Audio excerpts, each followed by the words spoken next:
तो दोस्तों आज 18 अक्टूबर है। 18 अक्टूबर के कुछ महत्वपूर्ण करंट अफेयर हम देखने वाले हैं। तो स्टार्ट करते हैं अपने पहले क्वेश्चन से। विश्व खाद्य दिवस वर्ल्ड फूड डे कब मनाया जाता है? तो विश्व खाद्य दिवस प्रति वर्ष 16 अक्टूबर को मनाया जाता है। 16 अक्टूबर को विश्व खाद्य दिवस के रूप में मनाया जाता है। विश्व खाद्य दिवस कब मनाया जाता है? तो 16 अक्टूबर को मनाया जाता है। इस वर्ष का विश्व खाद्य दिवस का थीम क्या था? तो विश्व खाद्य दिवस जो कि 16 अक्टूबर को मनाया जाता है, इसका theme grow nourish sustain together. Grow nourish sustain together theme था विश्व खाद्य दिवस, जो कि 16 अक्टूबर को मनाया जाता है। और जबकि विश्व ओजोन संरक्षण दिवस कब मनाया जाता है? विश्व ओजोन संरक्षण दिवस प्रति वर्ष 16 सितंबर को मनाया जाता है। 16 सितंबर को विश्व ओजोन संरक्षण दिवस के रूप में मनाया जाता है। आपको ये दो डेट में कंफ्यूजन नहीं होना है। अधिकतर बच्चे 16 अक्टूबर को विश्व ओजोन संरक्षण दिवस मान कर उसको टिक करके आ जाते, नहीं तो 16 सितंबर को विश्व खाद्य दिवस के रूप में मनाया जाता है, इसको टिक करके आ जाते। आपको ये दोनों में कंफ्यूजन नहीं होना है। 16 अक्टूबर को विश्व खाद्य दिवस के रूप में मनाया जाता है, और 16 सितंबर बोले तो 16 सितंबर को विश्व ओजोन संरक्षण दिवस के रूप में मनाया जाता है। तो 16 अक्टूबर को ही विश्व खाद्य दिवस के रूप में क्यों मनाया जाता है? क्योंकि 16 अक्टूबर सन 1945 को 16 अक्टूबर सन 1945 को एफओ की स्थापना हुई थी। फूड एंड एग्रीकल्चर ऑर्गेनाइजेशन की स्थापना न हुई थी, इसी हुई थी कब हुई थी? फूड एंड एग्रीकल्चर ऑर्गेनाइजेशन की स्थापना 16 अक्टूबर 1945 को हुई थी। 16 अक्टूबर 1945 को फूड एंड एग्रीकल्चर की ऑर्गेनाइजेशन की स्थापना हुई थी, जिसका हेडक्वार्टर कहाँ है? तो इसका हेडक्वार्टर इटली की राजधानी रोम में है। रोम में किसके का हेडक्वार्टर है? तो रोम में फूड एंड एग्रीकल्चर ऑर्गेनाइजेशन का हेडक्वार्टर यानी एफओ का हेडक्वार्टर है। वर्तमान में एफओ के अध्यक्ष कौन है? तो वर्तमान में एफओ के अध्यक्ष क्यू डोंगे के वर्तमान में फूड एंड एग्रीकल्चर ऑर्गेनाइजेशन के अध्यक्ष है क्यू डोंगे। और हाल ही में ग्लोबल हंगर इंडेक्स भी जारी किया गया था। तो ग्लोबल हंगर इंडेक्स जो कि 2020 में जारी किया गया है, तो 2020 के ग्लोबल हंगर इंडेक्स में भारत का रैंक कितना है? तो भारत का रैंक इसमें 102 है। भारत का रैंक ग्लोबल हंगर इंडेक्स में कितना है? तो 102 है। और पहले नंबर पर कौन है? तो पहले नंबर पर बेलारूस है। इटली आया। तो इटली के बारे में कुछ बेसिक पॉइंट जान लेते हैं। तो इटली की राजधानी क्या है? इटली की राजधानी रोम है। और ये इटली की जो राजधानी रोम है, वहाँ किस नदी के किनारे है? तो ये टाइबर नदी के किनारे है। टाइबर नदी के किनारे रोम शहर है। जबकि बगदाद जो कि किसकी राजधानी है? बगदाद इराक की राजधानी है। और ये टाइग्रिस नदी के किनारे टाइग्रिस नदी के किनारे बगदाद है, तो जो कि इराक की राजधानी है। और इटली की राजधानी जो रोम है, वहाँ किस नदी के किनारे है? तो इटली की राजधानी रोम टाइबर नदी के किनारे है। और इस रोम को 7 पहाड़ियों का शहर 7 पहाड़ियों का शहर किसे कहा जाता है? तो 7 पहाड़ियों का शहर रोम को ही कहा जाता है। और 7 पहाड़ियों का शहर तो रोम को कहा जाता है, जबकि 7 टापुओं का शहर किसे कहा जाता है? तो 7 टापुओं का शहर बम्बई को कहा जाता है। 7 टापुओं का शहर किसे बोला जाता है? तो 7 टापुओं का शहर 7 टापुओं का शहर बम्बई को कहा जाता है। और 7 पहाड़ियों का शहर रोम को कहा जाता है, जो कि टाइबर नदी के किनारे है। रोम को पोप का शहर किसे कहा जाता है? तो पोप का शहर भी रोम को कहा जाता है। और 7 अजूबों में से एक अजूबा तो कुल कितने अजूबे? तो 7 अजूबे, उसमें से एक अजूबा पीसा की मीनार या झुकी हुई मीनार कहाँ पर है? तो झुकी हुई मीनार या पीसा की मीनार इटली में ही स्थित है। पीसा की मीनार या झुकी हुई मीनार कि किस देश में है? तो इटली में है। और इस 7 अजूबे में भारत का कौन सा ऐसा अजूबा शामिल है? तो भारत का ताजमहल इन 7 अजूबों में शामिल है। और उसमें से एक क्या है? पीसा की मीनार भी उसी में सम्मिलित है इन 7 अजूबों में से। और जो झुकी हुई मीनार बोले तो वहाँ कहाँ पर है? झुकी हुई मीनार इटली में है। और आपसे बोला जाए कि हिलती हुई मीनार कहाँ है? तो हिलती हुई मीनार स्थित अहमदाबाद में स्थित है। हिलती हुई मीनार कहाँ है? तो भारत की हिलती हुई मीनार कहाँ है? तो हिलती हुई मीनार अहमदाबाद में है। गुजरात की अहमदाबाद शहर में स्थित है। और इटली की गंगा या यूरोप की गंगा किसे कहा जाता है? तो इटली की गंगा या यूरोप की गंगा पो नदी को कहा जाता है। इटली की गंगा का या यूरोप की गंगा किस नदी को कहा जाता है? तो पो नदी को इटली की गंगा या यूरोप की गंगा पो नदी को कहा जाता है। हाल ही में डॉक्टर नीना मल्होत्रा तथा नीना मल्होत्रा को भारत की तरफ से इटली में अगला राजदूत नियुक्त किया गया है। तो इटली की अगली राजदूत कौन है भारत की तरफ से? तो भारत की तरफ से इसे इटली की अगली राजदूत डॉक्टर नीना मल्होत्रा किस देश में अभी अपॉइंटमेंट हुई है राजदूत के रूप में? तो डॉक्टर नीना मल्होत्रा इटली देश में की अगली राजदूत है। और आपको एक और चीज़ याद रखना है कि इटली का एक फीमिसिनो एयरपोर्ट है जिसे कोविड-95 स्टार रेटिंग दिया गया है। तो विश्व का पहला कोविड-95 रेटिंग पाने वाला फीमिसिनो एयरपोर्ट कहाँ पर है? तो फीमिसिनो एयरपोर्ट इटली में ही स्थित है। इटली देश में फीमिसिनो एयरपोर्ट है जिसे से 5 स्टार कोविड-95 स्टार की रैंकिंग दिया गया है। तो अक्टूबर मंथ की कुछ इम्पोर्टेंट डेट से अब हम क्वेश्चन देख लेते हैं। विश्व अहिंसा दिवस कब मनाया जाता है? तो विश्व अहिंसा दिवस प्रतिवर्ष 2 अक्टूबर को मनाया जाता है। भारत के राष्ट्रपिता तथा महात्मा गांधी जी की स्मृति में विश्व अहिंसा दिवस के रूप में मनाया जाता है। विश्व अहिंसा दिवस कब मनाया जाता है? तो विश्व अहिंसा दिवस प्रतिवर्ष 2 अक्टूबर को मनाया जाता है। विश्व अहिंसा दिवस कब मनाया जाता है? तो 2 अक्टूबर को मनाया जाता है। और जबकि विश्व शांति दिवस कब मनाया जाता है?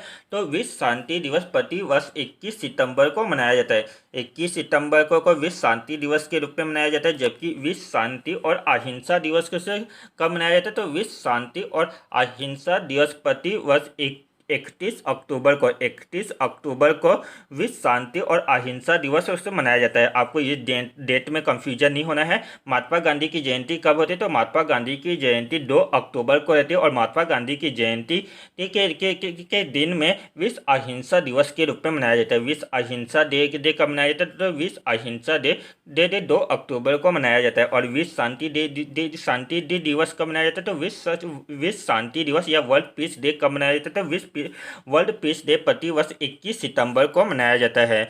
विश्व पशु दिवस कब मनाया जाता है? तो विश्व पशु दिवस 4 अक्टूबर को मनाया जाता है। विश्व पशु दिवस वर्ल्ड एनिमल डे कब मनाया जाता है? तो वर्ल्ड एनिमल डे प्रतिवर्ष 4 अक्टूबर को मनाया जाता है। 4 अक्टूबर को वर्ल्ड एनिमल डे के रूप में मनाया जाता है। जबकि विश्व गौरैया दिवस बोला जाए, इसी के अंतर्गत वर्ल्ड एनिमल डे तो 4 अक्टूबर हो गया। और विभिन्न एनिमल से भी आपको डेट याद रखें, जैसे विश्व गौरैया दिवस, तो विश्व गौरैया दिवस प्रतिवर्ष 20 मार्च को मनाया जाता है। विश्व गेंडा दिवस कब मनाया जाता है? तो विश्व गेंडा दिवस प्रतिवर्ष 22 सितंबर को विश्व गेंडा दिवस के रूप में मनाया जाता है। 20 मार्च को गौरैया दिवस के रूप में मनाया जाता है। और विश्व हाथी दिवस कब मनाया जाता है? तो वर्ल्ड एलिफेंट डे 12 अगस्त को मनाया जाता है। विश्व हाथी दिवस 12 अगस्त को मनाया जाता है। विश्व टाइगर दिवस कब मनाया जाता है? तो वर्ल्ड टाइगर डे कब मनाया जाता है? तो वर्ल्ड टाइगर डे 29 जुलाई को मनाया जाता है। 29 जुलाई को वर्ल्ड टाइगर डे के रूप में मनाया जाता है। और विश्व लायन डे या विश्व सेल दिवस कब मनाया जाता है? तो विश्व सेल दिवस प्रतिवर्ष 10 अगस्त को मनाया जाता है। 10 अगस्त को विश्व सेल दिवस के रूप में मनाया जाता है। और 29 जुलाई बोला जाए तो 29 जुलाई को विश्व टाइगर डे के रूप में मनाया जाता है। इन दो डेट में आपको कन्फ्यूजन नहीं होना है। 10 अगस्त को विश्व लायन डे या विश्व सेल दिवस के रूप में मनाया जाता है। जबकि वर्ल्ड टाइगर डे कब मनाया जाता है? तो वर्ल्ड टाइगर डे प्रतिवर्ष 29 जुलाई को मनाया जाता है। विश्व परिवेश दिवस कब मनाया जाता है? तो विश्व परिवेश दिवस 5 अक्टूबर को मनाया जाता है। 5 अक्टूबर को विश्व परिवेश दिवस के रूप में मनाया जाता है। विश्व परिवेश दिवस कब मनाया जाता है? तो 5 अक्टूबर को विश्व परिवेश दिवस के रूप में मनाया जाता है। विश्व कपास दिवस कब मनाया जाता है? तो विश्व कपास दिवस प्रतिवर्ष 7 अक्टूबर को मनाया जाता है। तो वर्ल्ड कॉटन डे कब मनाया जाता है? वर्ल्ड कॉटन डे 7 अक्टूबर को मनाया जाता है। 7 अक्टूबर का कौन सा डेट होता है? तो विश्व कपास दिवस के रूप में 7 अक्टूबर को मनाते हैं। भारतीय वायुसेना दिवस कब मनाया जाता है? तो भारतीय वायुसेना दिवस प्रतिवर्ष 8 अक्टूबर को मनाया जाता है। वर्तमान में भारतीय वायुसेना के अध्यक्ष कौन है? तो वर्तमान में भारतीय वायुसेना के अध्यक्ष आर के एस भदौरिया जी भारतीय वायुसेना के वर्तमान में अध्यक्ष है। और भारतीय वायुसेना दिवस कब मनाया जाता है? तो 8 अक्टूबर को मनाया जाता है। जबकि विश्व भारतीय थल सेना दिवस कब मनाया जाता है? तो भारतीय थल सेना दिवस 15 जनवरी को मनाया जाता है। और भारतीय नौसेना दिवस कब मनाया जाता है? तो भारतीय नौसेना दिवस 4 दिसंबर को मनाया जाता है। 4 दिसंबर नौसेना दिवस, 15 जनवरी थल सेना दिवस और 8 अक्टूबर को वायुसेना दिवस के रूप में मनाया जाता है। भारतीय वायुसेना 8 अक्टूबर को मनाया जाता है, थल सेना दिवस 15 जनवरी को और नौसेना दिवस 4 दिसंबर को मनाया जाता है। विश्व डाक दिवस कब मनाया जाता है? तो विश्व डाक दिवस 9 अक्टूबर को मनाया जाता है। 9 अक्टूबर को विश्व डाक दिवस के रूप में मनाया जाता है। और भारतीय डाक दिवस कब मनाया जाता है? तो भारतीय डाक दिवस प्रतिवर्ष 10 अक्टूबर को 10 अक्टूबर को भारतीय डाक दिवस और 9 अक्टूबर को विश्व डाक दिवस के रूप में मनाया जाता है। और भारतीय डाक का जनक कौन है? तो भारतीय डाक का जनक लॉर्ड डलहौजी को कहा जाता है। और भारतीय रेलवे का जनक कौन किसे कहा जाता है? तो लॉर्ड डलहौजी को ही कहा जाता है। लॉर्ड डलहौजी ने हड़प नीति थी या हड़प नीति किसने प्रारंभ की थी? तो हड़प नीति लॉर्ड डलहौजी ने ही प्रारंभ की थी। अंतर्राष्ट्रीय बालिका दिवस कब मनाया जाता है? तो अंतर्राष्ट्रीय बालिका दिवस प्रति वर्ष 11 अक्टूबर को अंतर्राष्ट्रीय बालिका दिवस के रूप में मनाया जाता है। इंटरनेशनल चाइल्ड डे कब मनाया जाता है? तो इंटरनेशनल बालिका दिवस इंटरनेशनल बालिका का डे 11 अक्टूबर को मनाया जाता है। जबकि राष्ट्रीय बालिका दिवस कब मनाया जाता है? तो राष्ट्रीय बालिका दिवस जैसे प्रतिवर्ष 24 जनवरी को राष्ट्रीय बालिका दिवस और 11 अक्टूबर को अंतर्राष्ट्रीय बालिका दिवस 11 अक्टूबर को मनाया जाता है और राष्ट्रीय बालिका दिवस 24 जनवरी को मनाया जाता है। और विश्व महिला दिवस कब मनाया जाता है? तो विश्व महिला दिवस प्रतिवर्ष 8 मार्च को विश्व महिला दिवस के रूप में मनाया जाता है। विश्व गठिया दिवस कब मनाया जाता है? तो विश्व गठिया दिवस प्रतिवर्ष 12 अक्टूबर को मनाया जाता है। विश्व गठिया दिवस कब मनाया जाता है? तो गठिया दिवस 12 अक्टूबर को मनाया जाता है। राष्ट्रीय आपदा न्यूनीकरण डे कब मनाया जाता है? तो राष्ट्रीय आपदा न्यूनीकरण डे 13 अक्टूबर को मनाया जाता है। राष्ट्रीय आपदा न्यूनीकरण 13 अक्टूबर को मनाया जाता है। और इस वर्ष का राष्ट्रीय आपदा न्यूनीकरण जो कि 13 अक्टूबर को मनाया गया, उसका थीम क्या है? तो इसका theme disaster risk for the governance. इस वर्ष का राष्ट्रीय आपदा न्यूनीकरण का थीम था disaster risk for the governance. राष्ट्रीय आपदा न्यूनीकरण जो कि 13 अक्टूबर को मनाया गया था, उसका theme disaster risk for the governance है। और विश्व मानक दिवस कब मनाया गया? तो विश्व मानक दिवस 14 अक्टूबर को मनाया गया। और इस वर्ष का जो विश्व मानक दिवस जो कि 14 अक्टूबर को मनाया गया, उसका थीम क्या था? तो इसका थीम था प्रोटेक्शन द पेरेंट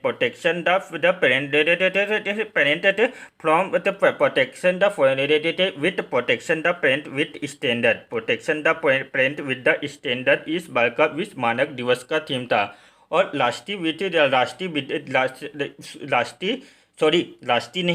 विश्व विद्यार्थी दिवस कब मनाया जाता है? तो विश्व विद्यार्थी दिवस प्रतिवर्ष विश्व विद्यार्थी दिवस कब मनाया जाता है? तो विश्व विद्यार्थी दिवस 15 अक्टूबर को विश्व विद्यार्थी दिवस के रूप में मनाया जाता है। और ये विश्व विद्यार्थी दिवस 15 अक्टूबर को किसकी स्मृति में मनाया जाता है? तो विश्व विद्यार्थी दिवस APJ अब्दुल कलाम की स्मृति में भारत के पूर्व राष्ट्रपति APJ अब्दुल कलाम, जिसको missile man of the India के नाम से भी जाना जाता है, मिसाइल मैन ऑफ इंडिया की स्मृति में विश्व विद्यार्थी दिवस के रूप में मनाया जाता है।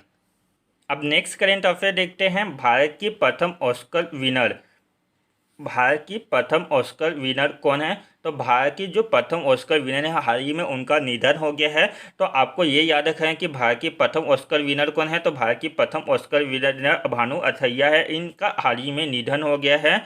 भानु अथैया को ऑस्कर किस फील्ड में मिला था, ये भी आपसे क्वेश्चन पूछता है। तो भानु अथैया को कॉस्ट्यूम डिजाइनिंग के लिए भानु अथैया को ऑस्कर पुरस्कार से सम्मानित किया गया था। भानु अथैया भारत की प्रथम पर्सन है जिन्हें ऑस्कर प्राइज से सम्मानित किया गया था।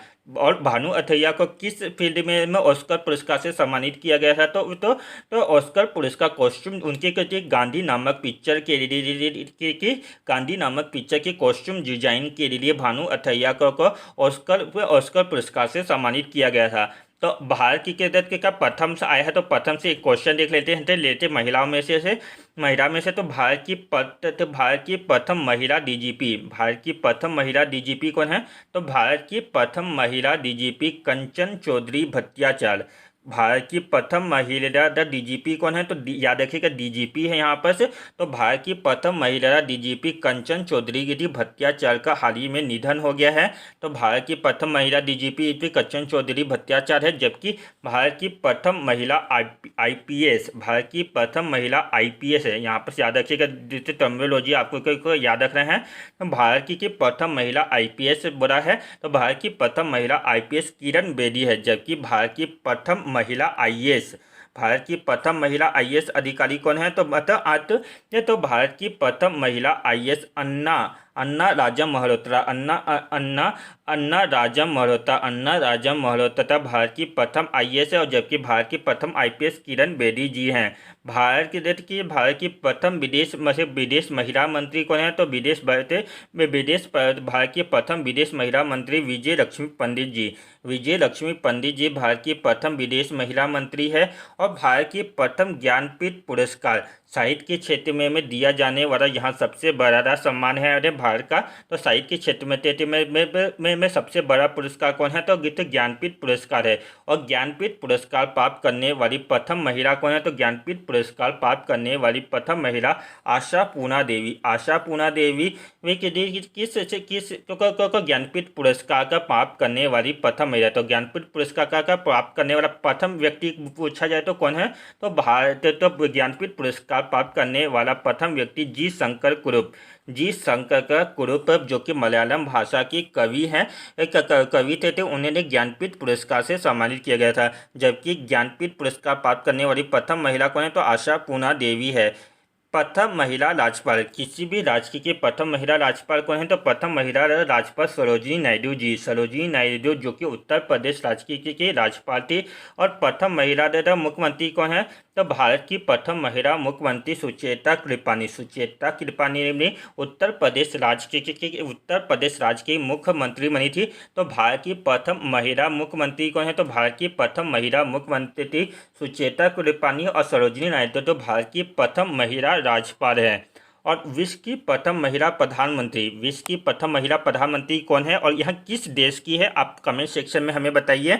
प्रथम महिला राफेल पायलट कौन है? तो प्रथम महिला राफेल पायलट शिवांगी सिंह है। शिवांगी सिंह प्रथम महिला राफेल पायलट है। और प्रथम महिला आईपीएस अधिकारी जो कि जिसने माउंट एवरेस्ट फतेह की है। तो माउंट एवरेस्ट से फतेह करने वाली प्रथम महिला आईपीएस अधिकारी कौन है? तो प्रथम महिला आईपीएस अधिकारी जिसने माउंट एवरेस्ट पर की चढ़ाई की है वहाँ अनुपमा सिंह है। और अनुपमा सिंह को हाल ही में तेंजिन नोर्गे के पुरस्कार से सम्मानित किया गया था। और तेंजिन नोर्गे के पुरस्कार में भी पर्वतारोही क्षेत्र में अनुपमा सिंह को पुरस्कारित किया गया था। और आपको एक और तेंजिन नोर्गे के पुरस्कार से याद रखना है सत्येंद्र सिंह रोहिया प्रथम ऐसे दिव्यांग स्विमर बन गए हैं जिन्हें तेंजिन नोर्गे पुरस्कार दिया गया है। तो सत्येंद्र सिंह रोहिया को हाल ही में तेंजिन नोर्गे के पुरस्कार से सम्मानित किया गया है। और यहाँ पहले विकलांग या दिव्यांग खिलाड़ी हैं, दिव्यांग स्विमर हैं। भारत की प्रथम महिला खिलाड़ी जिसने ओलंपिक खेल में कोई मेडल जीता। तो भारत की प्रथम महिला खिलाड़ी जिसने ओलंपिक में कोई सा मेडल जीता है तो वहाँ कलनम मतलब मरेश्वरी है जो कि 2002 के ओलंपिक खेल में 2002 के ओलंपिक खेल में कलनम महेश्वरी को ओलंपिक खेल में ब्राउन्स मेडल जीता था। तो ओलंपिक खेलों में कौन सा खिताब जीतने वाली प्रथम महिला कौन है? तो कलनम मरेश्वरी है। मरेश्वरी जी देखो प्रथम महिला खिलाड़ी है जिन्हें ओलंपिक खेल में ब्रॉन्ज मेडल या कोई सा भी मेडल जीता था। नेक्स्ट करेंट अफेयर देखते हैं। केंद्रीय मंत्रिमंडल ने हाल ही में स्टार्ट परियोजना प्रारंभ किया है। तो हाँ, इससे पहले भी मैं स्टार्ट प्रोग्राम के बारे में मैंने बताया था। तो स्टार्ट प्रोग्राम का संबंध किस फील्ड से है, तो इसका फील्ड शिक्षा के फील्ड से है और शिक्षा की गुणवत्ता को वृद्धि करने से संबंधित है। और शिक्षा और अध्यापन के लिए से यहाँ स्टार्ट प्रोग्राम जो केंद्रीय मंत्रिमंडल ने प्रारंभ किया है। ठीक है, तो स्टार्ट प्रोग्राम किससे संबंधित है, तो शिक्षा की गुणवत्ता से संबंधित है। और इस स्टार्ट का फुल फॉर्म क्या है, तो स्टार्ट का full form standing, standing T से टीचिंग और learning, standing teaching learning and result for state, standing teaching learning and result for state है। और इस स्टार्ट प्रोग्राम में कितने राज्य सम्मिलित किए गए हैं, तो इस स्टार्ट प्रोग्राम जो कि शिक्षा की गुणवत्ता से संबंधित है, इसमें कुल मिलाकर के वर्तमान में 6 राज्य सम्मिलित किए गए हैं। प्रथम चरण में कुल 6 राज्य सम्मिलित किए गए हैं, जिसमें हिमाचल प्रदेश, राजस्थान, महाराष्ट्र, मध्य प्रदेश, केरल और उड़ीसा। तो स्टार्ट प्रोग्राम में कौन कौन से राज्य सम्मिलित हैं, तो स्टार्ट प्रोग्राम में कुल 6 राज्य सम्मिलित रहते हैं, जिसमें हिमाचल प्रदेश है, राजस्थान है, हिमाचल प्रदेश, राजस्थान देते थे, महाराष्ट्र, मध्य प्रदेश, केरल और उड़ीसा राज्य सम्मिलित है। और आपको एक जिम से एक और क्वेश्चन याद रखना है। डीआरडीओ के द्वारा HSTDV का परीक्षण किया गया था, तो ये इसका फुल फॉर्म क्या है, तो H और एच से हाइपर और S से सोनिक, T से टेक्नोलॉजी और D से डेमोस्ट्रेट और V से व्हीकल। तो HSTDV का फुल फॉर्म क्या है, हाइपरसोनिक टेक्नोलॉजी डेमोस्ट्रेट व्हीकल है। नेक्स्ट करंट अफेयर देखते हैं।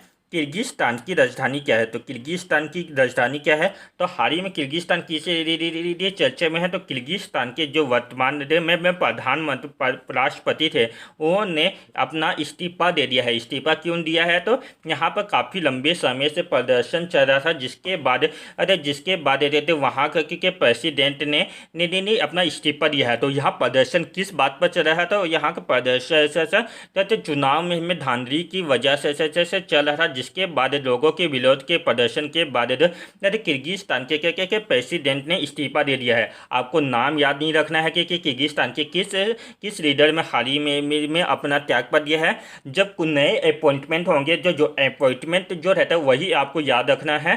तो किसने इस्तीफा दिया, वो कभी भी आपसे क्वेश्चन नहीं आएगा। अगर आता है क्वेश्चन तो आप अपना मान लेकर चलिए कि आपकी किस्मत बेकार है, जिसके कारण वहाँ क्वेश्चन आया है, क्योंकि बहुत ही कम चांसेस होते हैं कि कोई त्याग दिया है उससे क्वेश्चन आए।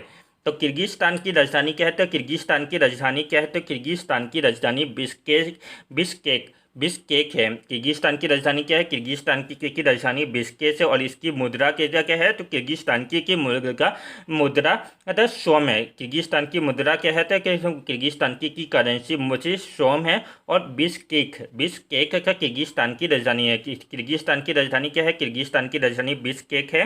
किर्गिस्तान की राजधानी बिश्केक है और राजधानी क्या है, तो इसकी राजधानी इसकी मुद्रा क्या है, कि सोम है। नेक्स्ट करंट अफेयर देखते हैं। अकिंतम अच्युतम का हाल ही में निधन हो गया। तो अकिंतम अच्युतम का संबंध किस फील्ड से है, तो इसका संबंध साहित्य के क्षेत्र से है अकिंतम अच्युतम को। और इस साल का नहीं, यानी 2019 का ज्ञानपीठ पुरस्कार हाल ही में 2019 का ज्ञानपीठ पुरस्कार किसे दिया गया, तो 2019 का ज्ञानपीठ पुरस्कार का अकिंतम अच्युतम को दिया गया। अकिंतम अच्युतम नम्बुद्री, अकिंतम अच्युतम नम्बुद्री को दिया गया। और ये ज्ञानपीठ पुरस्कार का कौन सा संस्करण है, तो ज्ञानपीठ पुरस्कार का यहाँ 55वां नंबर का संस्करण है। आपको ये संस्करण भी कभी अच्छे से याद कर जाना है। आपको कोई संस्करण में ही भी कंफ्यूजन करेगा, दिया रहेगा कि 54वां नंबर का संस्करण में ज्ञानपीठ पुरस्कार किसे मिला या 55वां नंबर का ज्ञानपीठ पुरस्कार किसे मिला। तो याद रखिएगा कि 2019 का जो ज्ञानपीठ पुरस्कार है, जिसका कौन सा संस्करण था, तो 55वां नंबर का संस्करण था। और इस 55वां नंबर का संस्करण जो हुआ था, उसमें ज्ञानपीठ पुरस्कार का किसे दिया गया, अकिंतम अच्युतम को दिया गया। और अकिंतम अच्युतम का संबंध किस फील्ड से है, तो साहित्य के क्षेत्र से संबंधित है। अब हम अपना राज्यों से संबंधित फैक्ट वाला सीरीज स्टार्ट करते हैं। तो केरल राज्य, आज केरल राज्य पर चर्चा करते हैं। तो केरल राज्य की राजधानी क्या है, तो केरल राज्य की राजधानी तिरुवनंतपुरम। तिरुवनंतपुरम केरल राज्य की राजधानी। केरल राज्य की राजधानी क्या है? तो केरल राज्य की राजधानी तिरुवनंतपुरम है। और केरल राज्य की सीमा किन किन राज्यों से टच करती है? तो भारत के कर्नाटक और तमिलनाडु। केरल राज्य की सीमा दो राज्यों से लगती है, कर्नाटक से और दूसरी तमिलनाडु से। कर्नाटक और तमिलनाडु राज्य से केरल राज्य की सीमा लगती है। और केरल राज्य की राजधानी क्या है? तो केरल राज्य की राजधानी तिरुवनंतपुरम है। तिरुवनंतपुरम केरल राज्य की राजधानी है। और इसी तिरुवनंतपुरम में विक्रम साराभाई भी अंतरिक्ष केंद्र विक्रम साराभाई अंतरिक्ष केंद्र कहाँ पर है? तो तिरुवनंतपुरम में, जो कि केरल राज्य की राजधानी है। केरल राज्य के कुछ राष्ट्रीय उद्यान से देख लेते हैं। तो केरल राज्य के राष्ट्रीय उद्यान शांत घाटी राष्ट्रीय उद्यान कहाँ है? तो शांत घाटी राष्ट्रीय उद्यान केरल राज्य में स्थित है। केरल राज्य में शांत घाटी राष्ट्रीय उद्यान है। और इस शांत घाटी राष्ट्रीय उद्यान को आपको इंग्लिश में भी नाम दे देता है कई बार, तो साइलेंट वैली नेशनल पार्क कहाँ पर है? तो silent valley national park Kerala राज्य में है। साइलेंट वैली बोली या शांत घाटी दोनों एक ही है। और कहाँ पर है? तो यहाँ साइलेंट वैली या ये शांत घाटी राष्ट्रीय उद्यान केरल राज्य में स्थित है। पेरियार राष्ट्रीय उद्यान कहाँ है? तो पेरियार राष्ट्रीय उद्यान केरल राज्य में। और पेरियार नदी किस राज्य में बहती है? तो केरल राज्य में बहती है। अन्नामुदी शोला राष्ट्रीय उद्यान। अन्नामुदी शोला राष्ट्रीय उद्यान का है, जहाँ पर शोला शब्द आए आप समझ जाइए कि वहाँ राष्ट्रीय उद्यान कहाँ होगा? तो केरल राज्य में होगा।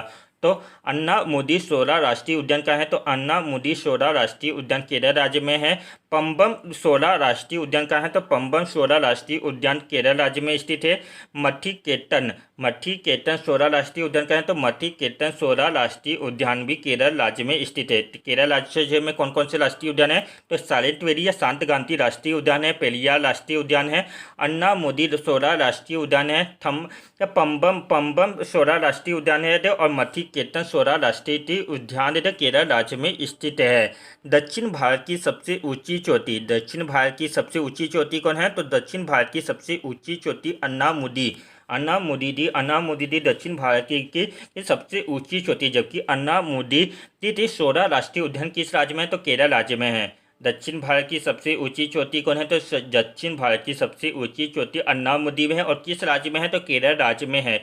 और इसकी ऊंचाई कुल कितनी है? तो इसकी 2695 मीटर 2695 मीटर इसकी कुल हाइट है।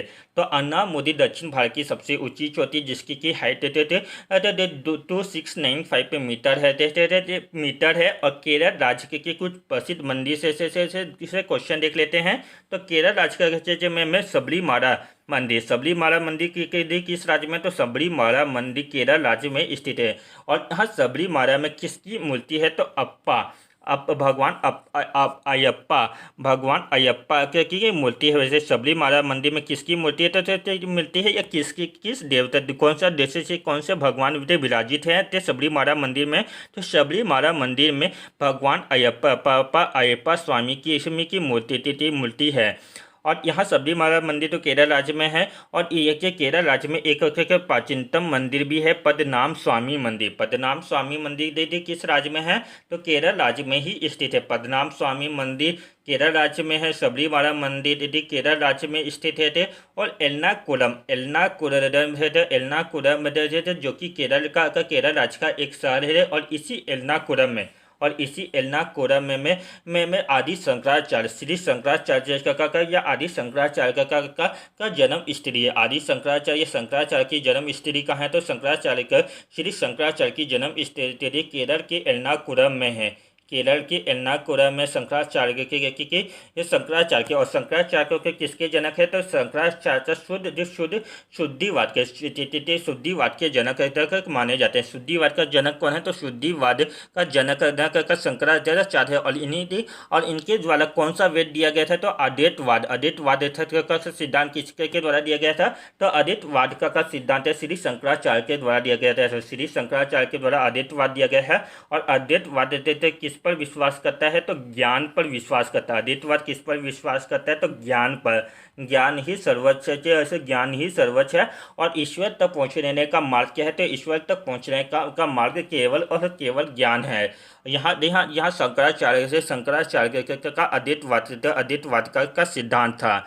तो केरल राज्य में कथकली नृत्य किस राज्य का है? तो कथकली नृत्य थे जो कि भारत के शास्त्रीय नृत्य थे। भारत में कुल 8 शास्त्रीय नृत्य थे, जिसमें से एक कथकली शास्त्रीय नृत्य थे जो कि किस राज्य में है? तो केरल राज्य का यहाँ नृत्य है। और आपसे पूछा जाए जो कथक किस राज्य का नृत्य थे? तो कथक उत्तर प्रदेश का नृत्य, कथक उत्तर प्रदेश का नृत्य, जबकि कथकली किस राज्य का नृत्य है? तो यहाँ केरल राज्य का नृत्य है।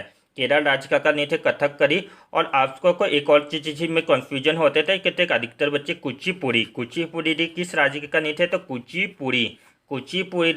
कुचिपुड़ी आंध्र प्रदेश राज्य का है। कुचिपुड़ी किस राज्य का नृत्य है? तो कुचिपुड़ी आंध्र प्रदेश राज्य का है। आंध्र प्रदेश राज्य का कुचिपुड़ी नृत्य है। और तो यक्षगान नृत्य, यक्षगान बोला जाए तो वहाँ किस राज्य का नृत्य है? तो यक्षगान कर्नाटक राज्य का है। यक्षगान नृत्य किस राज्य का नृत्य है? तो यहाँ कर्नाटक राज्य का नृत्य है। और सबसे प्राचीनतम थे जो शास्त्रीय नृत्य थे, तो भारत का सबसे प्राचीनतम थे या विश्व का सबसे प्राचीनतम नृत्य तो कौन है? तो भरतनाट्यम है जो कि तमिलनाडु राज्य का है। केरल राज्य में 2 नृत्य आपको याद रखना है, एक तो कथकली नृत्य और दूसरा मोहिनीअट्टम। कथकली नृत्य थे केरल राज्य का एक शास्त्रीय नृत्य जो कि एकल नृत्य है। और आपको ऑप्शन में दिया 4 ऑप्शन दे दिया जाएगा और उसमें पूछा जाएगा कि कौन सा शास्त्रीय नृत्य एकल नृत्य है। तो कथकली एकल नृत्य है और केरल राज्य में ही मोहिनीअट्टम नृत्य, और यह मोहिनीअट्टम नृत्य केवल महिलाओं के द्वारा ही किया जाता है। मोहिनीअट्टम केवल महिलाओं के द्वारा किया जाता है। केरल राज्य का प्रसिद्ध त्यौहार कौन सा है? तो केरल राज्य में ओणम प्रसिद्ध त्यौहार है। जबकि पोंगल किस राज्य का प्रसिद्ध त्यौहार है? तो पोंगल बोला जाए तो तमिलनाडु राज्य का है और ओणम केरल राज्य का प्रसिद्ध नृत्य है। नेक्स्ट, अरब सागर की रानी किसे कहा जाता है? तो अरब सागर की रानी यानी कोचीन को कहा जाता है। और ये कोचीन कहाँ पर है? तो कोचीन केरल राज्य में ही स्थित है। अरब सागर की रानी किसे कहा जाता है? तो अरब सागर की रानी कोचीन को कहा जाता है। और कोचीन में ही कोचीन बंदरगाह है जो कि केरल राज्य का एक प्रसिद्ध बंदरगाह है। और ये कुल 12 बड़े बंदरगाहों में से भी एक बंदरगाह है, कोचीन बंदरगाह। अरब सागर की रानी किसे कहा जाता है? तो अरब सागर की रानी कोचीन को कहा जाता है। कोचीन को क्या कहा जाता है? अरब सागर की रानी कहा जाता है। भारत का मसारों का राज्य किसे कहा जाता है? तो मसारों का राज्य केरल राज्य को ही कहा जाता है। केरल को ही मसारों का राज्य कहा जाता है क्योंकि यहाँ पर मसारों की डिफरेंट टाइप ऑफ वेराइटी मिलती है। भारत के किस राज्य को मसारों का देश कहा जाता है? तो मसारों का राज्य किसे कहा जाता है? मसारों का राज्य केरल राज्य को कहा जाता है। जबकि मसारों का देश किसे बोला जाता है? तो मसारों का देश इंडोनेशिया को मसारों का देश कहा जाता है। मसारों का देश इंडोनेशिया को कहा जाता है। और मसारों का राज्य किसे कहा जाता है? तो मसारों का राज्य जो केरल राज्य को कहा जाता है। सन 1498 में 1499 ईस्वी में भारत में आने वाला प्रथम यूरोपीय यात्री कौन था? तो भारत में आने वाला प्रथम यूरोपीय यात्री वास्को डी गामा था। कब आया था? तो भारत में यहाँ 1498 में आया था। और इसके बाद 1498 के बाद भारत में कुछ वर्ष तक रहा, फिर वापस गया और फिर बाद में 1502 में वापस आया। तो भारत में आने वाला प्रथम व्यक्ति कौन है? तो भारत में आने वाला प्रथम यूरोपीय व्यक्ति वास्को डी गामा है जो कि केरल राज्य में आया था। और केरल में भी कहाँ आया था? तो केरल की कालीकत तट में आया था। कालीकत नामक स्थान में वास्को डी गामा सन 1498 में आया था, जहाँ के राजा जमोरियन थे। उन्होंने वास्को डी गामा का बहुत स्वागत किया था। और भारत का सबसे छोटा राजमार्ग कौन है? तो भारत का सबसे छोटा राजमार्ग, याद रखिएगा, सबसे छोटा राजमार्ग कौन है? तो भारत का सबसे छोटा राष्ट्रीय राजमार्ग का नेशनल हाईवे 47A है, जो कि कुल कितना किलोमीटर? तो 6 किलोमीटर। और यहाँ किस राज्य में है? तो केरल राज्य में है। भारत का सबसे छोटा राष्ट्रीय राजमार्ग का नेशनल हाईवे 47A है जो कि केरल राज्य में है। और इसकी का कुल लेंथ कितना है? तो 6 किलोमीटर है। मालाबार तट कहाँ है? तो मालाबार तट केरल में ही है। मालाबार तट केरल में ही है। कुल मिलाकर के महाराष्ट्र से स्टार्ट होता है मालाबार तट। भारत की जो पश्चिमी छोर है या पश्चिमी घाट है उसी को मालाबार तट कहा जाता था। और ये इधर वाले देखो क्या कहा जाता है, ये कमेंट सेक्शन में हमें बताइए। पूर्व वाले क्षेत्र को कौन सा तट को बोला जाता है, जबकि पश्चिमी वाले तट को मालाबार तट कहा जाता है। और मालाबार तट मेनली कहाँ पर से, तो केरल राज्य में स्थित है। विक्रम साराभाई स्पेस सेंटर कहाँ है, तो Vikram Sarabhai space centre, Vikram Sarabhai space centre Kerala की राजधानी तिरुवनंतपुरम में है। विक्रम साराभाई स्पेस सेंटर कहाँ रहते हैं, तो विक्रम साराभाई स्पेस सेंटर तिरुवनंतपुरम में है। और जबकि सतीश धवन, आपको पूछा जाए कि सतीश धवन स्पेस सेंटर कहाँ है, तो सतीश धवन अंतरिक्ष केंद्र श्रीहरिकोटा तेलंगाना राज्य में स्थित है। वेबनाथ झील कहाँ है, तो वेबनाथ झील केरल राज्य में है। और अष्टामुदी झील कहाँ है, तो वेबनाथ झील या अष्टामुदी झील ये दोनों ही केरल राज्य में स्थित है। जिसमें आपको वेबनाथ झील तो 100% याद रखना है कि सबसे ज़्यादा क्वेश्चन आते हैं कि केरल राज्य में प्रसिद्ध वेबनाथ झील है। कौन सा झील है, वेबनाथ झील। वेबनाथ झील किस राज्य में है, तो केरल राज्य में है। वेबनाथ झील केरल राज्य में है। वेबनाथ झील किस राज्य में है, तो वेबनाथ झील केरल राज्य में। और अष्टामुदी झील किस राज्य में है, तो अष्टामुदी झील भी केरल राज्य में है। अष्टामुदी झील केरल राज्य में, वेबनाथ झील केरल राज्य में है। तो एक क्विक रीजन कर लेते हैं केरल राज्य से। केरल राज्य की राजधानी तिरुवनंतपुरम है। केरल राज्य की सीमा कर्नाटक तमिलनाडु से टच करती है। केरल में शांतगांती राष्ट्रीय उद्यान है, जिसे साइलेंट वैली राष्ट्रीय उद्यान के नाम से भी जाना जाता है। पेरियल राष्ट्रीय उद्यान है। अन्नामुदी सोरा राष्ट्रीय उद्यान है। पंबर सोरा राष्ट्रीय उद्यान है। मठिकेतन सोरा राष्ट्रीय उद्यान है। दक्षिण भारत की सबसे ऊंची चोटी अन्नामुदी है, जो की हाइट कितनी 2695 मीटर है। साबरीमाला मंदिर जो कि भगवान अयप्पा स्वामी को समर्पित है। एर्नाकुलम जो कि श्री शंकराचार्य के जन्म स्थलीय पद्मनाभ स्वामी मंदिर केरल राज्य में स्थित है। कथकली सजी जो कि भारतीय की शास्त्रीय नृत्य में से एक है। और यहाँ किस राज्य के नृत्य है, तो कथकली केरल राज्य के नृत्य। मोहिनी और तत्र जो कि महिलाओं के द्वारा किया जाता है, यहाँ भी केरल राज्य का नृत्य है।